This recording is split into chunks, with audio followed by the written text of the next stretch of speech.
శ్రోతలకు కథలహరికి స్వాగతం. మీరెప్పుడైనా బంగారు పలక గురించి విన్నారా? ఈరోజు దాని కథ ఏంటో తెలుసుకుందామా? అనగనగా ఒక ఊర్లో ఒక ధనవంతుడున్నాడు.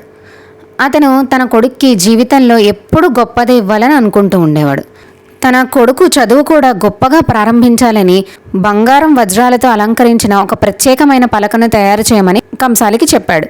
అక్షరాభ్యాసం చేసే రోజు రానే వచ్చింది. తన కొడుకు మొదటి అక్షరం అదే బంగారు పలక మీద రాయాలని ఆశపడ్డాడు. కానీ అక్షరాభ్యాసం రోజు ఒక అనుకోని విషయం జరిగింది.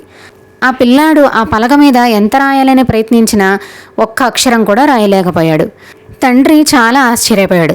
ఇంత ఖరీదైంది కానీ ఎందుకు పనిచేయడం లేదు అని చాలా ఆలోచించాడు. ఆ పలక రాయకపోయేసరికి ఆ పిల్లాడు ఏడవడం ప్రారంభించాడు. తన పిల్లాడిని ఎత్తుకుని బయటికి వెళ్ళినప్పుడు అక్కడ ఒక చిన్న సంఘటన జరిగింది. అక్కడ కొంతమంది పిల్లలు ఒక చెట్టు కింద కూర్చుని మట్టి పలక పైన అక్షరాలు రాస్తూ కనిపించారు. అది చూసిన తన కొడుకు తనకి కూడా అదే పలక కావాలని గొడవ చేశాడు. ధనవంతుడు తన కొడుక్కి కూడా ఒక మట్టి పలక బలపాన్ని తెచ్చిచ్చాడు. ఆ పిల్లాడు చాలా సంతోషంగా చాలా తేలిగ్గా దాని మీద రాయడం ప్రారంభించాడు.